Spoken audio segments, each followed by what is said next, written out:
It says a lot about our great country that the son of a single mum who was a disability pensioner, who grew up in public housing down the road in Camperdown,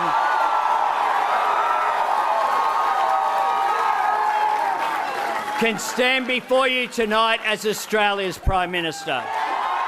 That is the current Prime Minister of Australia, Anthony Albanese, speaking after his victory back in 2022.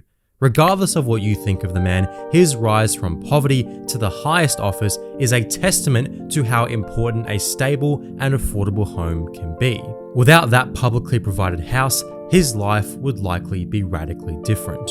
But Albanese grew up in the 1970s. Back then, nearly 20,000 public housing units were built by the government every single year. Today, the government can't even break 5,000.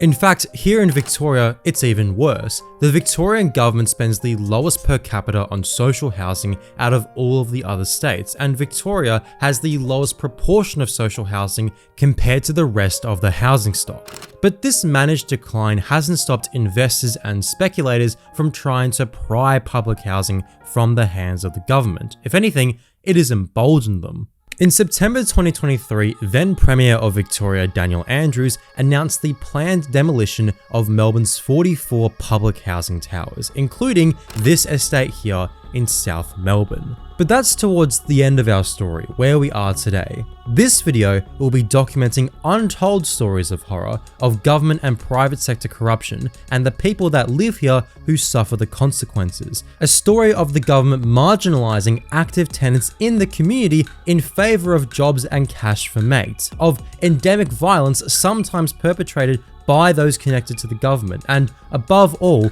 the managed decline of this community. This is the story of Park Towers. Alright, hey John. Hi. Just a bit of background on who you are, what you do here, and the organisation that you run.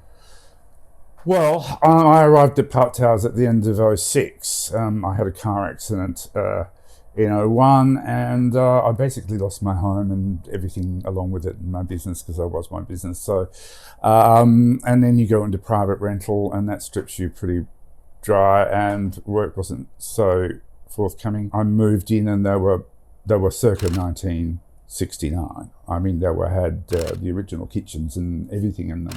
Before these towers existed, these areas were covered in slums. Then Labour Minister Dennis Lovegrove described the slums as the cesspools of humanity.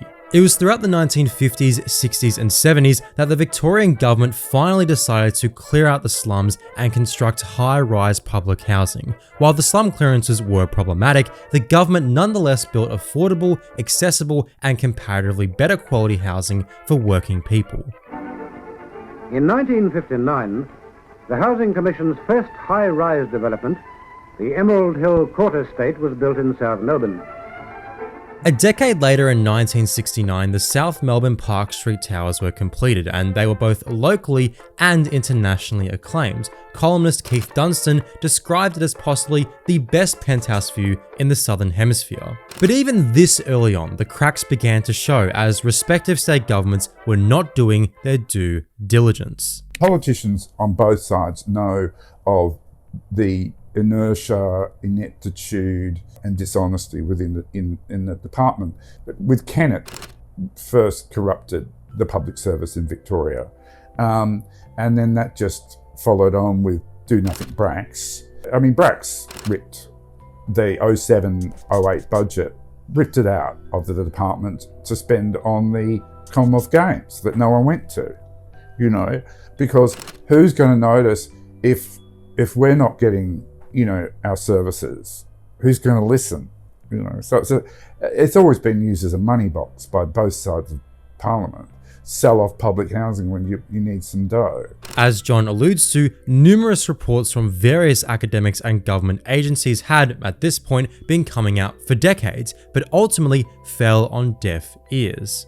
Public housing tenants have always been treated by the department like things would work a lot better without tenants, sort of a nuisance, It's like that Yes Minister episode where, you know, the best run hospital in Britain turns out to have no patients. We don't measure our success by results, but by activity, and the activity is considerable and productive. Those 500 people are seriously overworked. But John has been at odds with the department ever since he got involved with the Park Towers Tenants Association in the mid-2010s. It was run by a couple of nasty old women for almost 22 years, and they pretty much fixed it so they would be voted in year after year after year. They never even put a barbecue for tenants. They never organised it. They never applied for a grant. They would just gimme, do nothing. And they had their snouts in the trough, which didn't seem to concern the department at all. Were they close to the government? Oh yes, Martin Foley was their best friend. But despite the institutions being against them, a new ticket of public housing residents, including John, managed to be voted into a position of power. Finally, they imploded, but there was 3 women that stood with me, and we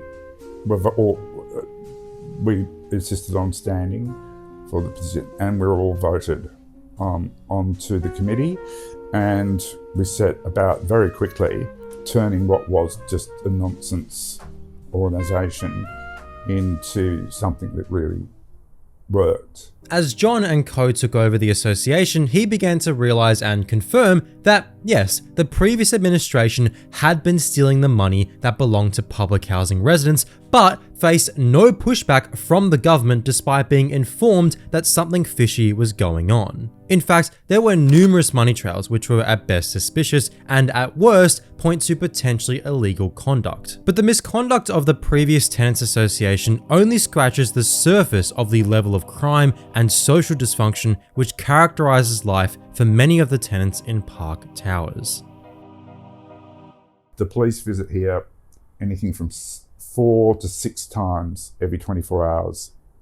Every 24 hours? Yeah, they get called. And they usually only come if the guards call 000. I know I've given up calling 000 because by the time it reaches dispatch, they must have a red flag against me, and they just ring and say, "We're not coming." People who live in these tower blocks in a poor area of Melbourne are some of the most vulnerable in society.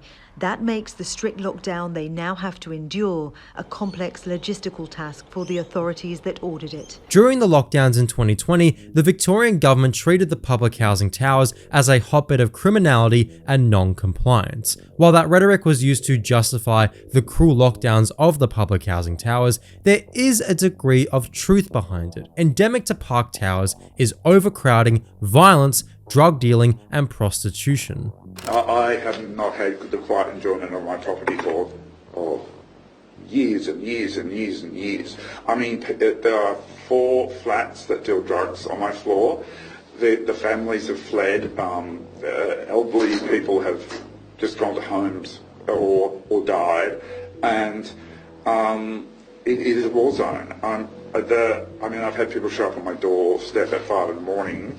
2 men with a young girl crying at her knees saying, let me lend, can I borrow your laundry key at 5 in the morning? So you wake up and you know that's a ploy just to get the door open so they can, do a home invasion, which they have done. And it's not sustainable. They do almost $2 million of damage every year, and that's written off as just normal maintenance. Smashed exit signs, the fire door. Not $2 million to your rented premises, though, is it? Well, the thing is, the damage they do affects me and other tenants because they often smash fire doors. You've got people dealing drugs, taking drugs, trafficking drugs, fighting, stabbing each other. They had all these people screaming through the building with axes, weapons, machetes. There was murders, there was a lot of sexual assaults going on, and you just get told, well, as Nina said, you can't choose who your neighbours are. Can't choose who your neighbours are. No, we've had mothers find out that they've had pedophiles living on the same floor as them and their children, right next door to them. And they're still told, oh well, Our population is about 750 people in this building officially. Unofficially, it would be well over 850. Wow. So there be over 100 illegal tenants at any one time, living in the building for days, weeks, months, years. And then you get young, attractive people moving into the building with mental health problems, and they're on medication, and they're really nice people. And of course, then the drug addicts and other criminals will take advantage of them, and before you know it, they're off their medication, male and female, and they're on illicit medication, and they're being pimped out, for money, for sex. So, and it's heartbreaking. One of my friends said it best when we left Park Towers after recording the interviews with John. The government is trying to accommodate a bunch of different people, all of whom have their own special needs and considerations in a very dense block of housing, from homeless addicts to single mothers to neurodivergent children to continually reoffending criminals. But what makes it particularly bad is how poor and inadequate the upkeep and maintenance of the public housing towers have been. To say Park Towers is dilapidated due to systemic neglect would be an understatement. Now, Victoria was already the lowest recurrent spender per capita on public housing out of all of the states in the country. But somehow, the government was able to impose an even more austere and shady deal to maintain Melbourne's Park Towers. There'll be people that'll put in tenders and they're very big tenders for maintenance. And they did that with the previous maintenance company, McPeak. And McPeak came in so much lower than the previous, which is Valley Maintenance, so much lower. So instead of thinking, well, how can they do it, how can they do it so much cheaper, and asking them, how are you doing this so much cheaper than all the other quotes, they just went with them. And of course, McPeak, what usually happens when a new maintenance company comes along, they'll just hire all the previous subcontractors that the previous maintenance company have got, and they'll come to a very similar payment arrangement. Well, in this case, they went to these people and said, okay, you have to take a 30% cut. Now, in a market where plumbers, electricians, and all these other people are at a finite, of course they just said, well, no, stuff you. And so we weren't getting any maintenance. There was no maintenance. I mean, emergency maintenance, and I don't know where that was coming from. McPeak's should have been hauled over the coals and sued for not delivering, but the department doesn't do that. So they just hired back Valley Maintenance. I don't think they even went through a tender process. Big contracts with lots of money for individual firms, yet residents here fall through the cracks, sometimes not even getting the maintenance that they pay for because of scheming behind the scenes. It's a similar story for cleaning. When I first got here, there was one man with a mop, a bucket and a broom and a cleaning cloth who kept this entire building clean. And he was well respected, no one threw their rubbish around, there wasn't the graffiti. And then with the upgrades, they replaced easy to clean surfaces with hard to clean surfaces. And all of a sudden they were contracting a huge international cleaning company for $84 million a year. And that was, just for some of the tower blocks through, inner Metro South. Outrageous in the extreme. So now we have 4 to 6 cleaners sometimes. Poor lads, from India or whatever, are being paid shocking wages and having to drive 1.5 to 2 hours to get here, because who can afford rent in this area if you're just doing a service job? There was one point where they hadn't even renewed the contract. So the cleaning company was just still being employed without going to tender. Outrageous. As reported by The Age in 2019, the cleaning company in question, GJK Facility Services, has been issued numerous fines by the department for negligence and failing to properly clean the towers. To quote John back then, "We have a lot of families here now with young children and they just shouldn't have to put up with the filth. It is absolutely outrageous that they keep getting contracts. Department employees have admitted in emails that GJK is negligent, incompetent, or simply uncaring, perhaps all three." But to this day, GJK still gets multi-million-dollar lucrative government contracts. Why does the so-called party of workers give out a decent chunk of an already small pie in public housing spending to a company with such an egregious record, which relies on precarious, ununionized migrant labor, a company which its own department has continually fined for negligence? Well, maybe it's this. GJK's director George Stamas was a friend and donor to the then Labour Minister for Major Projects and factional boss, Theo Theophanos. Back in 2007, Theo personally pressured the then Housing Minister to award contracts to his mate Stamas's company, GJK, for cleaning services in public housing, which they've renewed ever since. Oh, and here's a picture of GJK's director George Stamas with the then Labour Premier Steve Bracks. And if you think that's all in the past, well, as mentioned, GJK still gets cleaning contracts to this very day. Of course, anyone familiar with park towers or even public housing in general in Victoria knows of their dilapidated conditions. And inside the public housing block we're about to show you, the conditions are horrific. Residents are terrified and say every day is a battle just to survive. As mentioned, the Victorian government spends the least recurrently on public housing per capita out of all of the states, and the money they do spend is spent inequitably and poorly. One of the more publicised issues is that of black mould, whereby residents reported dirty water streaming through their lights, ceilings, walls, cupboards, light switches and other sections of their homes, with a 10-litre bucket filling up in 3 hours. The only things that are wrong with the department are because of the department's ineptitude. Can you give me an example?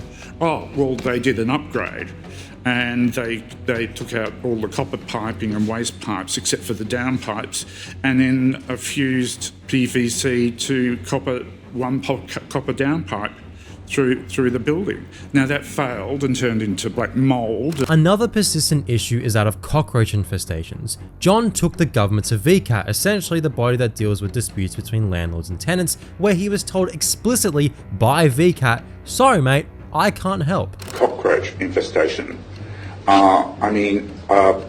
Lenny has said to me many times, I go to cockroach treatments, and she's admitted that it's pointless because of the general filth in the building. We've discussed the cockroach issue, and a lot of renters experience cockroach infestation at park towers. Unfortunately, VCAT cannot help me, or anybody like me. Yeah, it might be a polite and articulate way of saying, "Sorry mate, I can't help." In fact, this lack of care, this lack of accountability, has directly led to the deaths of people in public housing. You mentioned that asset management in your statement to the inquiry, parliamentary inquiry, were responsible for wasting millions of dollars and even responsible for the deaths of people. Oh, absolutely, yeah. Can you go into detail? Oh, well, there was, for example, there was a block of flats that had Vulcan wall furnaces. If you're old enough, you remember them from the 70s and 80s. The contractor had, in writing, told them twice that they needed to be replaced. They really needed to be replaced. They were ignored. One woman in one flat died of carbon monoxide poisoning. And these were government-run flats? These were Office of Housing, yes. The forensics from the MFB at the time said to me, "Look, John, nothing changes until someone dies." And they're absolutely correct. "Sorry mate, I can't help" is often the best thing a resident can hear, because the story of residents, public servants, professionals and academics trying to communicate with the government has been a story of intimidation. There is a culture of complicity, intimidation and silence that is enforced by the government, which has directly contributed to the decline in public housing. They're all terrified of their bosses. Everyone at 50 Lonsdale Street, everyone's terrified of their boss. And you think, that is really not healthy. No. And to run with terror is, people running organisations like that, hierarchical organisations like with fear, are people who don't know what they're doing and they're ignorant. Public servants reproduce this culture when dealing with other professionals in public housing. Architects are threatened into silence lest they lose their job. And we'd put in a $50,000 and an $80,000. The $80,000 was to really completely redo this and make it fabulous and durable. But no, the architect was told not to speak to me or any of us, or she'd lose the job. Even the fire brigade, as John alleges in his VCAT hearing, is unwilling to, quote, step on the toes of the department when making reports on fires at Park Towers. 2 years ago, I'm sitting at 9:30 at night one night, and I'm hearing this whooshing sound. I open my door, there's thick smoke that I couldn't even see through. The smoke alarms were not working in the building at all. I rang. There was a sprinkler going off. I could hear the water. I rang the fire brigade, 000. So the fire brigade they told me they're on their way. But the fire brigade said, they couldn't do an investigation because they couldn't step on the government's toes. If it was a private property, they could. As recently as September 2025, security guards at the housing towers were reportedly pressured by the security firm MSS Security and the government to purposely manipulate maintenance reports in order to suit a particular agenda. This was only made public because the security guards and their union, the United Workers Union, took industrial action and temporarily placed a work ban on maintenance reports. Unfortunately, this slow degradation of public services and public assets and rotting of the culture in the public service is a bipartisan policy. Do you think there is much of a difference between the parties in terms of public housing? I'm afraid not. No? I'm afraid not. In fact, if anything, this last lot of Labor governments have been really bad.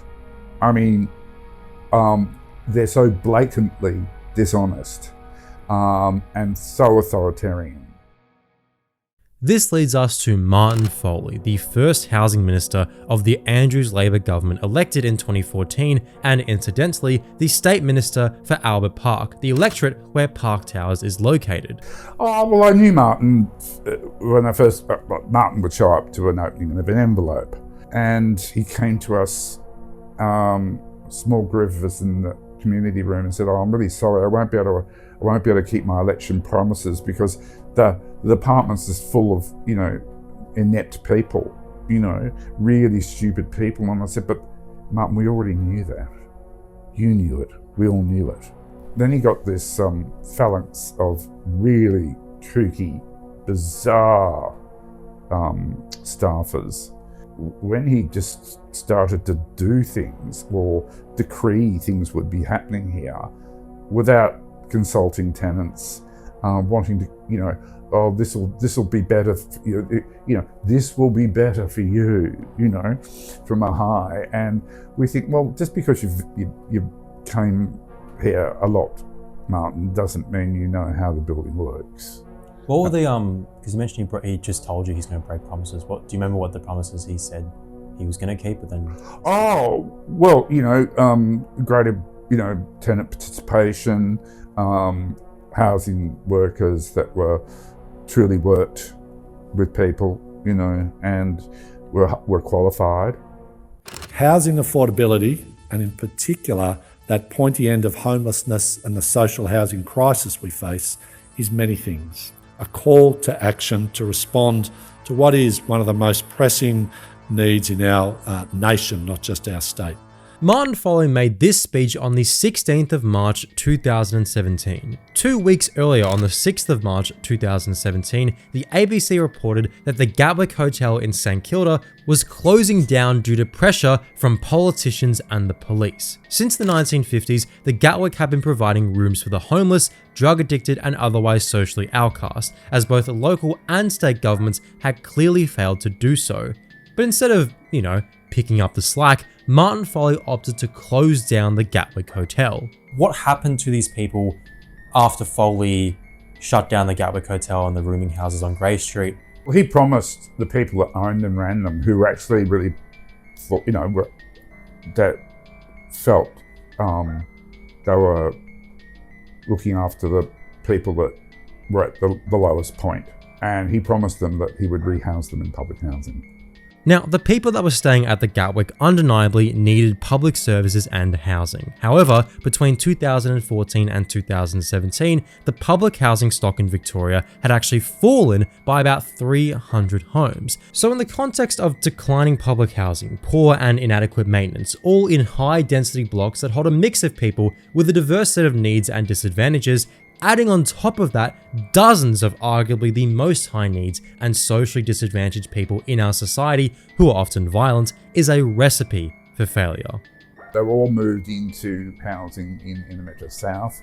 2 in the first week set their flats on fire. So you've got people dealing drugs, taking drugs, trafficking drugs, fighting, stabbing each other, housing people in return for drugs. Our population is about 750 people in this building officially. Unofficially, it would be well over 850. Wow. So there would be over 100 illegal tenants at any one time, living in the building for days, weeks, months, years. One of those people who were forced out of the St Kilda rooming houses was a homeless man by the name of Troy Matthews, but we'll get back to Troy a bit later.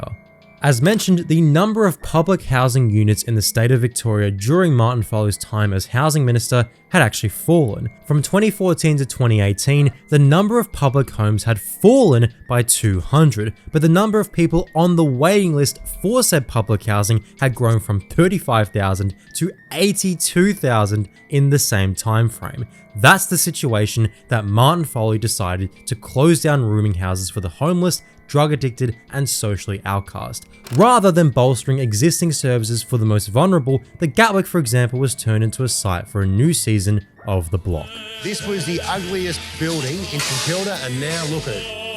Now, there were other rooming houses which were closed and converted into women's shelters, which is good, but it still displaces those people who needed those rooming houses and either puts them on the street or into public housing. Martin Foley said it directly. It will, instead of housing single men, now house self-contained units for 37 older women. It's like, how are you spinning the fact that you're just kind of smudging the issue of homelessness, but you're doing it in a way which is woke because women are getting the shelters and not men? Martin Foley's legacy is that of growing overcrowding in public housing, but also simultaneously a decline in total public houses. More specifically in his electorate, the overcrowding of park towers and upholding of corrupt contracts with firms that provide subpar services, selling out public housing residents to the highest bidder.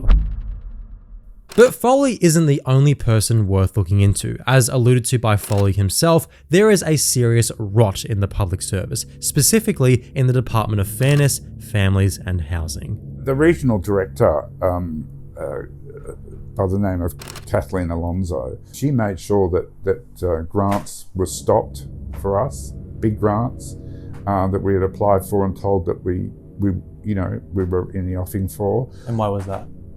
Because she knew that Martin Foley and Richard Wynne had these big ideas of $9 million for Richard Wynne's, area to increase capacity, and she wanted to hire her friend to be this person earning $150,000 or something a year. His name was James Ray. James Ray.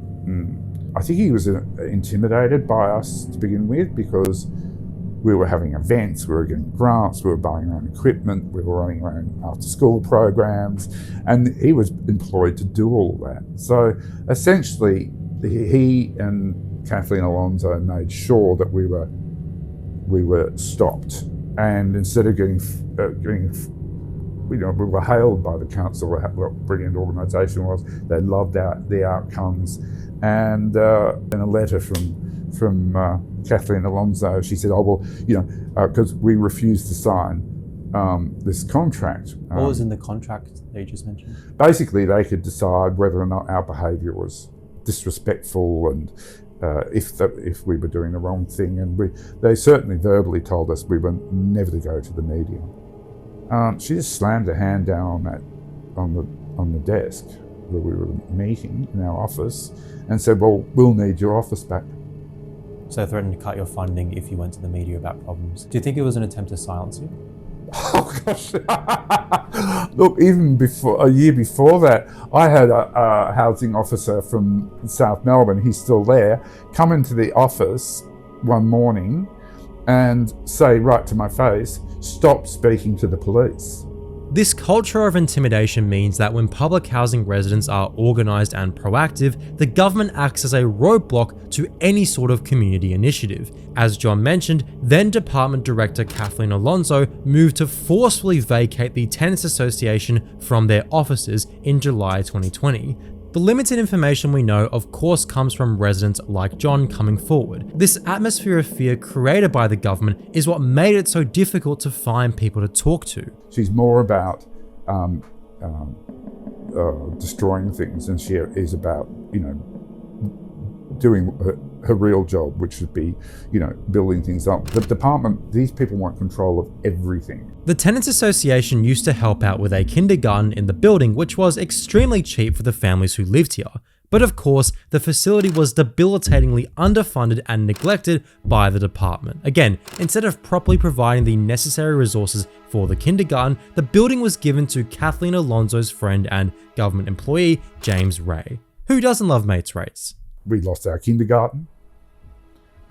James Ray, when I challenged him on that, he just really barked at me.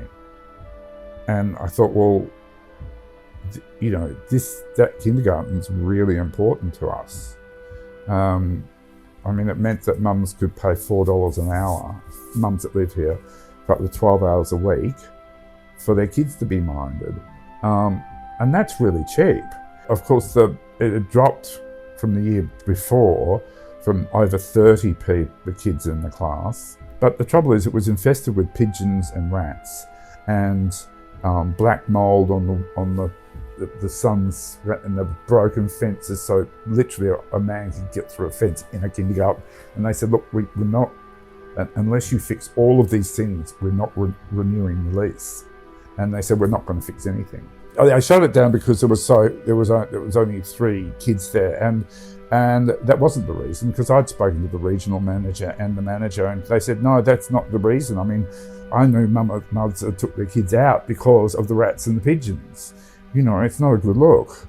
In the end, James Ray found an immense amount of money to make that office, that turned it into his office come hub of something or other, and landscaping and new fences and everything else, increasing the capacity, Shutting down kindergartens. As John alludes to, the number of kids who attended the kindergarten dwindled significantly as the conditions deteriorated, leading to multiple infestations and even black mold.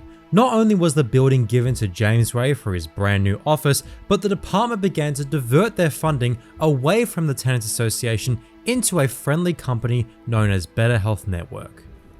So would you say, in your experience, and obviously the services provided by Better Health Network, which were given to them over you guys, would you say that these services were subpar? Oh, absolutely subpar.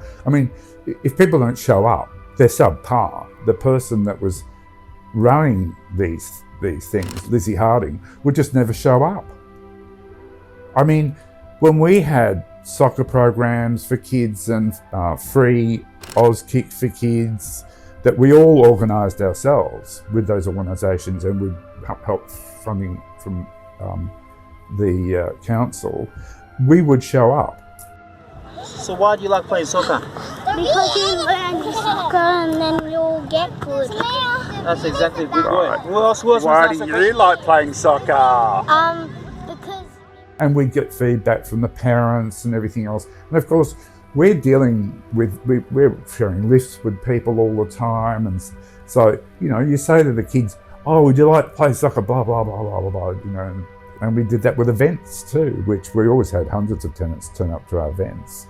But, you know, the events were run by tenants. We've mentioned a few different characters here, and it is fair to say that from cleaning to maintenance to vocation to community events, the well-being of tenants and the integrity of their homes was sacrificed in favour of a very dubious network of private companies and government employees. At the centre of a lot of this today is Better Health Network.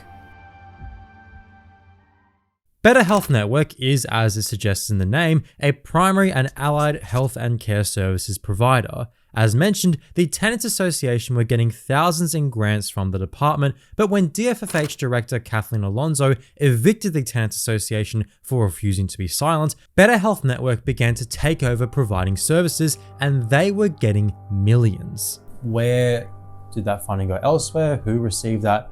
I was informed in a letter that Star Health would be taking over from us, which is now Better Health Network, and they would be receiving much greater funding than we had. They would be receiving, in the end, over $2 million that fed through Star Health, Better Health Network. There are numerous connections between the government, Labor Party and Better Health Network. Chair of BHN Kirsten Corbyn was formerly a director of the Department of Jobs, Skills, Industry and Regions. Policy and Governance Advisor Taylor Vorgesides was a Labor candidate for the Bringbank City Council, and CEO Damien Ferry was the Executive Director of Community in Place for the Department of Transport, Executive Director of Community Programs for the Department of Planning and Community Development, and Director of Neighbourhood Renewal for the Department of Human Services. Here's a picture of Ferry at a Martin Foley event. After cutting the funding for the Tenants Association and evicting them from their offices, department bosses James Ray and Kathleen Alonso created their own Tenants Advisory Committee. Only this hand-selected committee acted as nothing more than a symbolic rubber stamp for what the department intended to do anyway. She just wanted us gone. She specifically wanted me gone. People were employed through Better Health Network that were his assistants. Also too, Better Health Network would be paying the so-called Tenants Advisory Committee. For 2 hours work, they get $50 worth of vouchers, petrol, food, whatever they wanted. It runs into tens of thousands of dollars over years. So this is department money, I assume. He couldn't apply for grants from local government because he was being employed by the department. But Better Health Network could apply for grants, you know, that he wanted. In recounting their experiences with BHN, a tenant I spoke to on condition of anonymity said the following. What was your experience like with BHN? They're amongst the worst organisation I've had to deal with, to be honest. The staff at BHN are really keen on involving child protection in almost all families here. It could be for any reason. And so I find that quite controlling because they're really saturating this building. Like I had child protection through BHN because I was homeschooling. And one of my children didn't want to continue her NDIS, she reached her goals there. And I kept talking to the NDIS team through BHN and they didn't care. They just contacted child protection instead, with the blessing of BHN. And I've heard from so many families that BHN have contacted child protection. Just as a reflex? Yep. It's like they've got their eyes on everyone in this building. In quoting John during his time at the parliamentary inquiry into the redevelopment of the public housing towers, as far as people like Better Health Network South Melbourne, I can only speak of South Melbourne, they are terrible. They are just a mouthpiece for the government.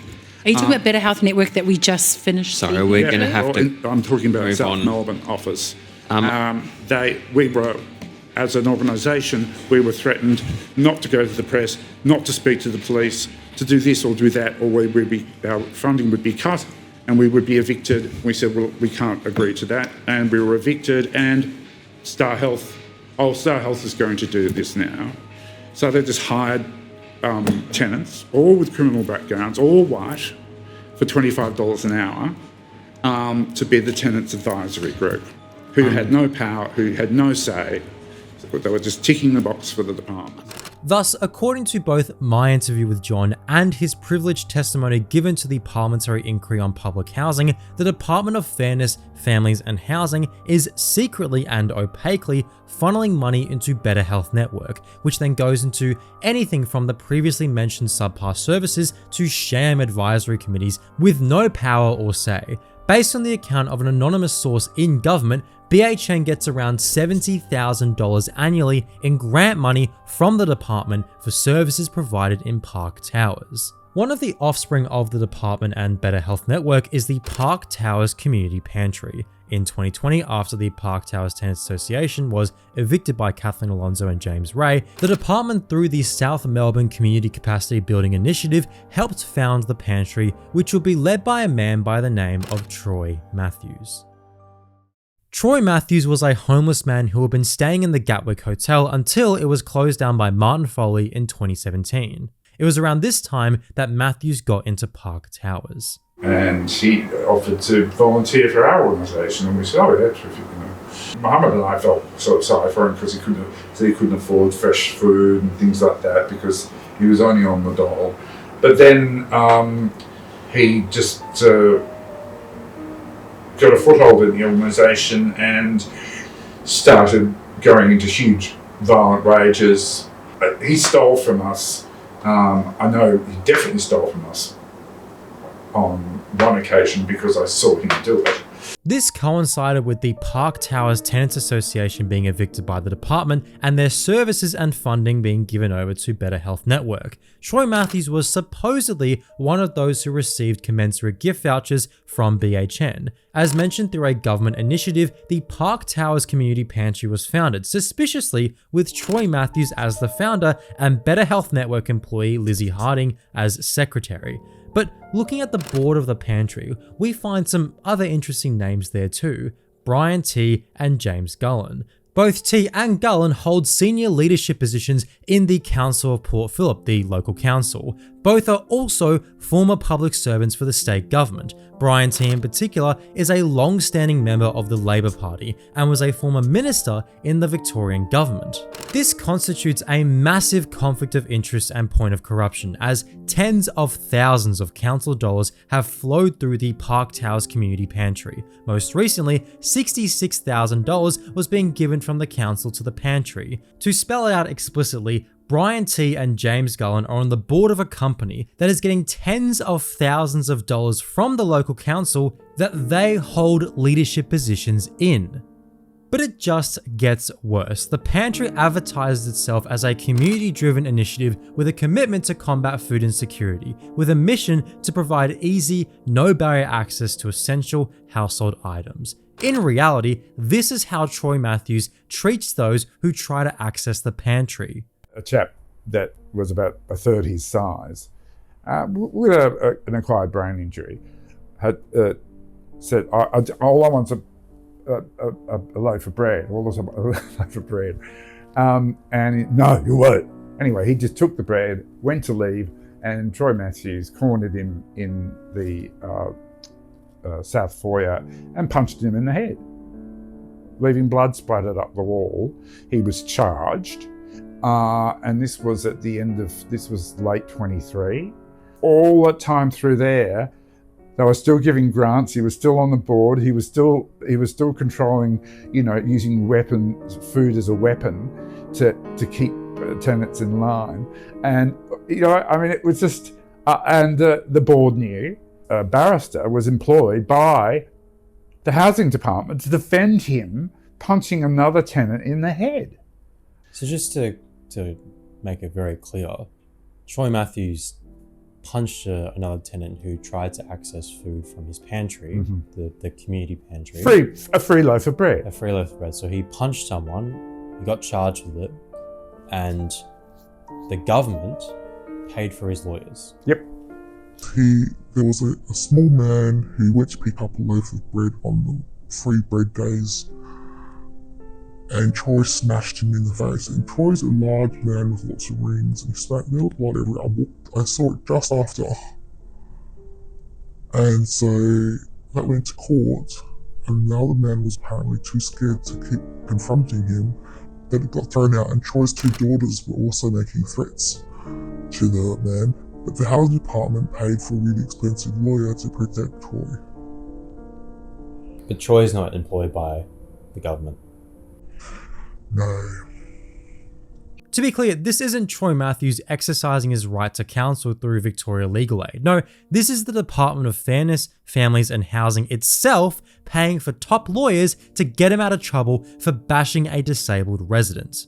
Numerous residents at Park Towers, particularly women, have complained about the people running the pantry. You have two men who seem to have a hatred towards women running it and hatred towards the elderly.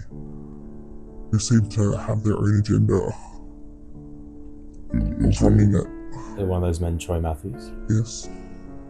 Troy Matthews and his organisation, which is riddled with conflicts of interest and opaque connections, is emphatically and undeniably co-signed by the local government, the state government and the federal government. Earlier this year, State Labor MP Nina Taylor, Housing Minister Harriet Shing and Federal Labor MP for Macmonara Josh Burns all got together to announce $250,000 for Troy Matthews' pantry. To quote Nina Taylor, big shout out to Troy because he is the mastermind when it comes to logistics, really looking out for his neighbours. To quote Harriet Shing, it was a real joy to return to Park Towers and meet with Troy, who has been running this community pantry for quite some time. Troy is a force of nature. To quote Josh Burns, Troy, the legendary Troy, and from nothing he's created this community pantry. The legendary Troy, the tenant basher misogynist, receiving hundreds of thousands of grants co-signed by all levels of government. Here's a cutesy photo of them all together. So then, what actually happened to all those hundreds of thousands spent in public money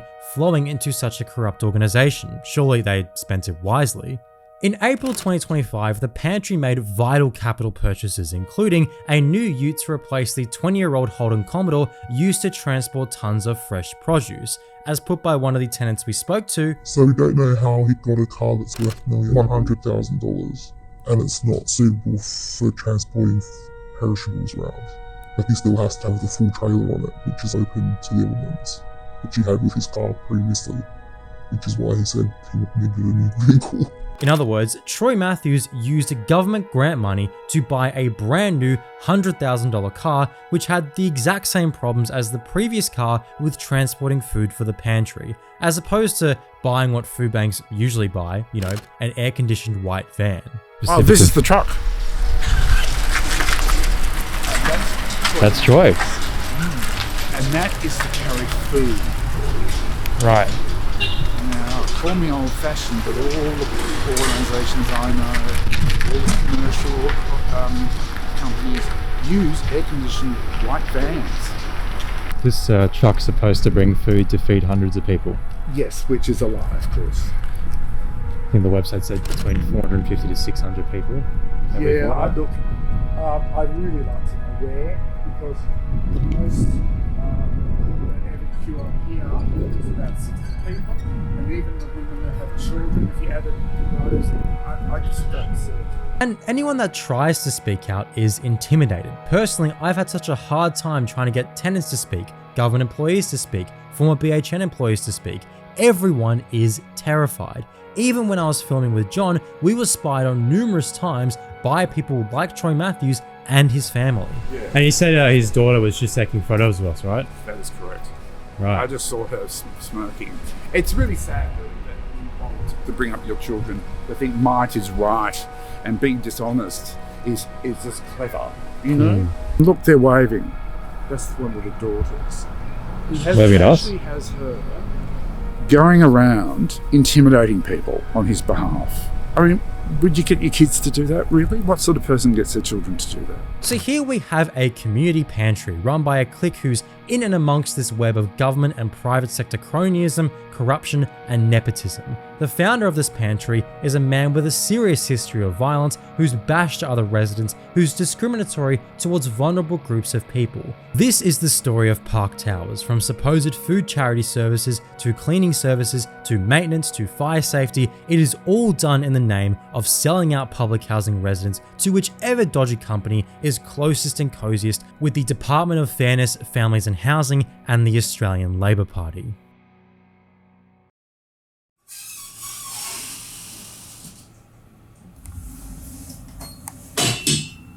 Over the past few decades, residents at Park Towers have been neglected by all levels of government and all political parties which have held power. Instead of their homes and services being by and for the people who live here, the broken Victorian public housing system has been taken advantage of by bad actors who are friends in government. This has made life unbearable for those who live at Park Towers and in public housing towers across the state.